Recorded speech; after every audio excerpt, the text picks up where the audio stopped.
Lyndon Labayan. Hi guys, my name is Lyndon. I'm a software developer, a hobby wedding videographer, and I am tired. It is 1:20 a.m. I'm trying to hammer this video out.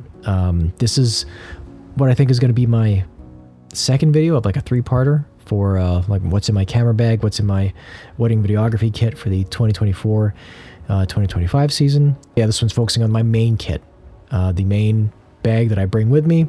First video was for like the ceremony and reception. This will be like I guess this is technically like a real what's in my camera bag video, but yeah, okay, whatever. On with the video.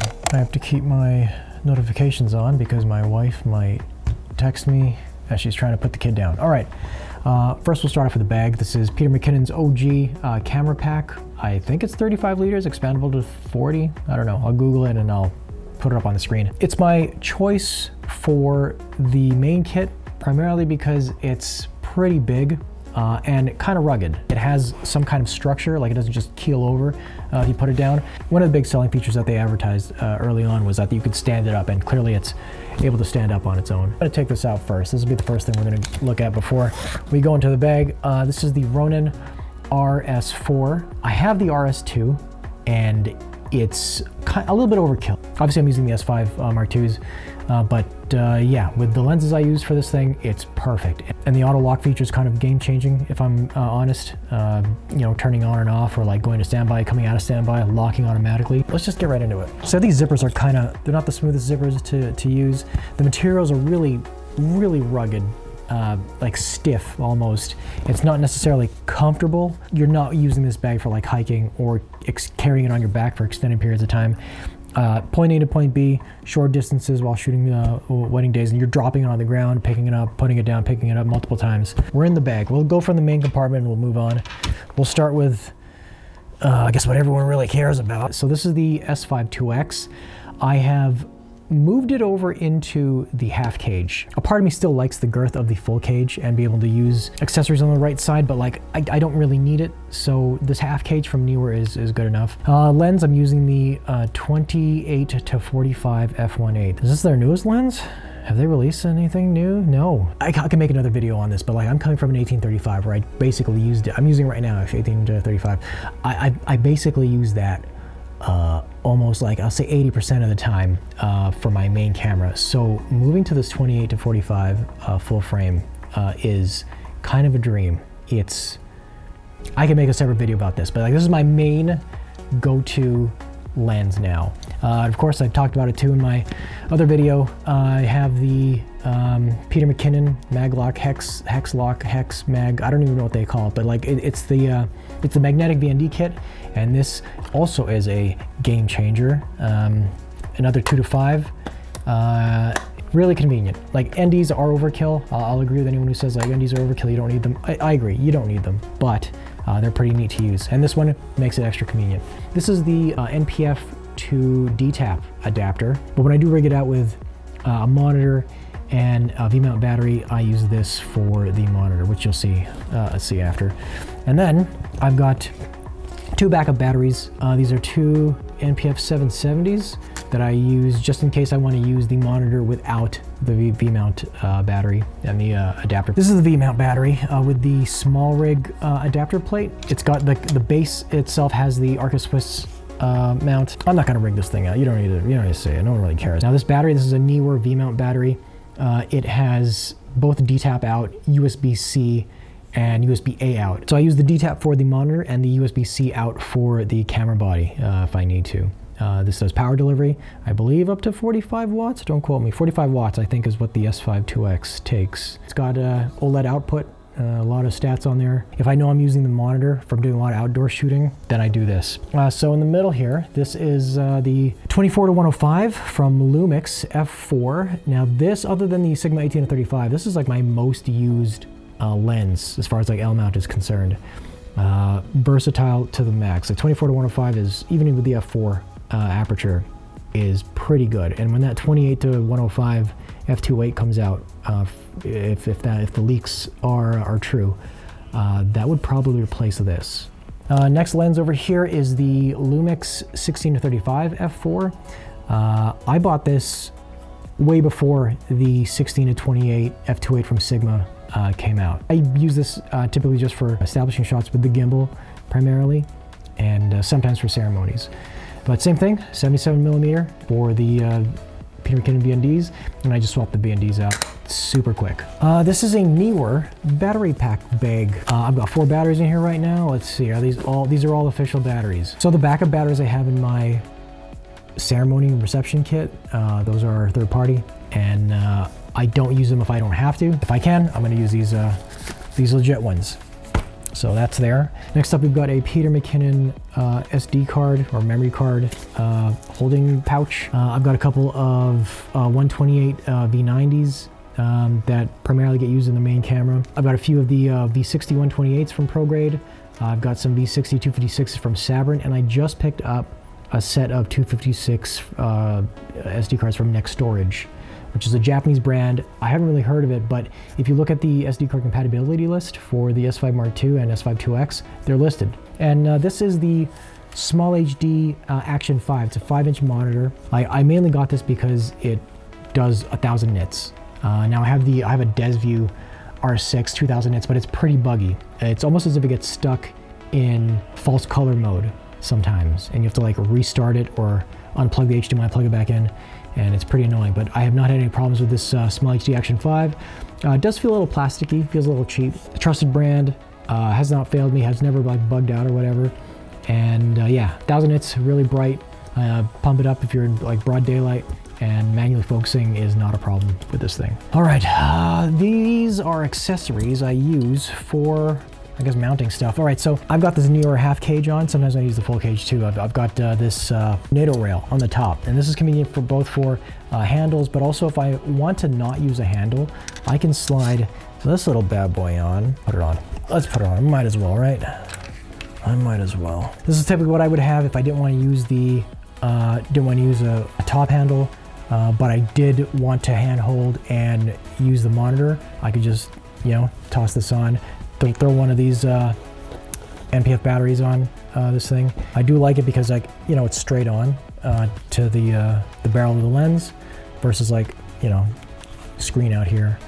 That, and it's bright, super bright. But yeah, so this is a small rig NATO mount for monitors. All right, I didn't talk about these guys. So these guys are for my gimbal. I use these a lot. Now for the RS4, now RS4's got NATO style rails on either side, and these guys have NATO. I don't even know if what's this focusing on, me or the gimbal. Check this out. Look at this. Boom. I'm double handing. A little more secure. I feel like you can opt to like hold one hand on the grip and one hand on a handle or whatever if you want to, or like two-hand the grips. You can use to, if I don't want to use two, I could just use one, you know, and it's the same thing. But yeah, sometimes I even travel with these on. You don't have to put them in the bag, but like whatever, I don't want anything getting damaged in transit. So they fit in the bag, I put them in the bag, pop that back in. All right, up here, so this I've got a top handle from Small Rig, and already I've got equipped a mic mount with the Comica VM30 wireless mic system and another Small Rig monitor mount. So this is what I would, if you can imagine, actually you don't even need to imagine, let's just mount it. Let's just mount it so everyone just sees this. Just slide it on. All right, so this is like pretty much the standard handheld rig without the V-mount battery. But yeah, so top handle, main body, lens, I got the mic here. Now the Comica VM30 is a wireless mic system. It's got a receiver, but you can plug in a wire directly from the mic into the body, and that's typically what I do. Whatever, I'll do another video, full breakdown on this and use cases for the different builds. You know, before we get to this section, we'll do the top part here. Actually, okay, and there I got Yuki's fur right here. This is a little tiny rocket blower, just to blow dirt and stuff off of lenses and the camera and whatnot. So the top part here, just two compartments, mainly cables in this bottom one, HDMI, USB-C. This is for the USB-C power delivery from the V-mount battery to the body. One of it's 90-degree angle. This goes to the battery and this one goes to the body. Just to keep it kind of out of the way, keeps it cleaner. A couple HDMI cables and some mini jack audio cables for the VM30 to the body. Microfiber cloths, and these lens wipes. All right, now this black pouch. This came with Peter McKinnon's like full kit when you bought the camera pack, dividers and whatever. And this little bag is full of my dog's hair. Okay, let's just move this over here. So this bad boy here, this fits all of my on-person audio gear, all my lavs basically, my DR10, DR10Ls. So I've got 4 DR10Ls, 3 normal black ones, and 1 white one, and 1 DR10L Pro, which I ended up picking up. I'm using it on me now. Yeah, so the DR10Ls are legendary. I've never had any problems with them. I still continue to use them. So at the top here, it's just a sleeve. I've got the labs that I would put on the bride. So I got a white lab here, and I'm actually wearing a black one right now that I would put up here too. The black one I'm using right now is a Sennheiser, and everything else is Tascams. Down here are the other black lavalier microphones. Okay, this section here, I've got a TRRS cable and just normal TRS cable. Oh, this little plastic bag is all the like clips and filter accessories for the Tascam DR10 microphones. I've got extra AAA batteries just in case I need them for any of the recorders. This is the Comica VM30 receiver. I haven't really used this for weddings. I've used it for a couple of these YouTube videos, but not for weddings. But if I needed it, I bring it here. It's super tiny anyway. It's got a clip, and the clip fits into like typical cold shoe mounts, but yeah, neat that it is wireless. And this is the leg strap, or thigh strap, I guess you'd call it. And this is what I use for the brides. Brides, I don't force them to, obviously, but if brides let me, I will take I'm wearing it right now. Shoot. So I take the DR10L Pro, and there's this little pocket here. It's pretty tight. It's gonna be a snug fit, but I just shove it in there, and that's where it lives. Yeah, so this sits, depending on the dress of the bride, you're putting it on the outside or the inside, whatever's comfortable. They still have to be able to sit and walk around. Jesus, it is tight, hey? This little black Velcro tape thing is used to secure the thigh strap. Like after you've tied it around their thighs, you put it like that or whatever, and it like secures it. I could apply it better, but you get it. You like, okay, there, boom, like that. That's how you would do it. But yeah, so I keep this on me as on my primary kit or my main kit, just because at any point if I want to throw a lavalier on somebody, I can. Oh, I'm gonna talk about this guy, this pouch. This has the Rycote stickies that I would use to secure the lavalier microphones. So I cut them up into like packs or groups of like 8 or 6. I use them both for jackets, dresses, anywhere I can secure the wires in the pocket or on the lapel, up and down dresses, like boob area, sides, anywhere I can hide the wire. And these little wind muffs, if I have no choice and I have to put a microphone outside of a coat or jacket, this does help with wind.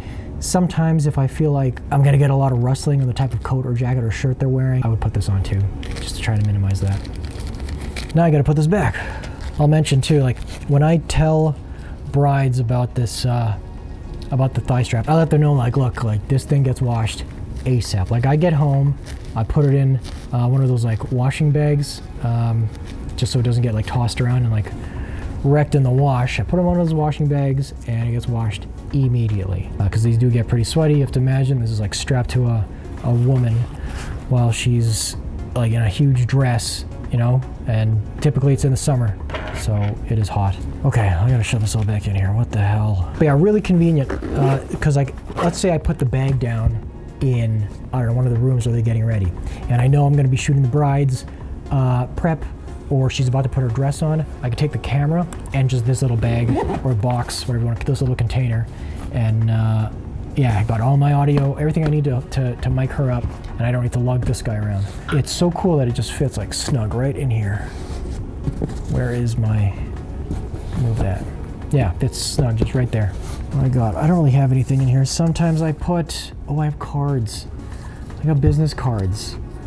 I don't use this. I made these for one wedding vendor show, and I'll probably never do one again because I can't even keep up with the inquiries that I get now. So, oh, and a quarter. Okay, I think that's it. Like the front part too, if I need like a jacket, if it's like raining or whatever, if I know there's gonna be rain, this can expand or whatever. You need to put clothes in. But yeah, I would put a jacket. I would put a jacket in here, a raincoat. Okay, so that pretty much does it. This is it. This is the main kit. Now this is not, I wouldn't say this is special. Like I get more excited talking about my ceremony reception kit. So this is like, I know this is like typical. It's an average kit. Yeah, this is the first time since I've started in 5 years where I'm content with my entire kit. You know, I probably could have had this dialed in sooner, but locking into one mount system or one like camera system and lenses and whatnot, cutting down on things I don't need. Like I don't need the RS2, you know, and the payload it can carry and the size and the girth. The RS4 is much smaller and, you know, it only carries I think up to 6 pounds or whatever, but I don't need anything heavy. The fact that I'm able to fit all my my on-person, my lavalier microphone kit inside of the main camera bag. I'm happy with the camera bag. Like I'm just happy with everything in general. Okay, that's it. This is my main 2024-2025 wedding videography kit. Alright guys, so that pretty much wraps it up. Thanks for watching. If you're down, check out the links in the description. I've still got my 10% discount for Dehancer and plus my links for Gamut.io for all the LEDs that I use. I've still got one more idea for a video for like a what's in my wedding videography kit for 2024-2025. It's going to be everything else. Everything else that isn't in these two kits, so to speak. But yeah, hopefully this was cool for you guys. Come back if you want to see that one. And I'll see you in the next video. Okay, thanks. Bye, guys. Bye.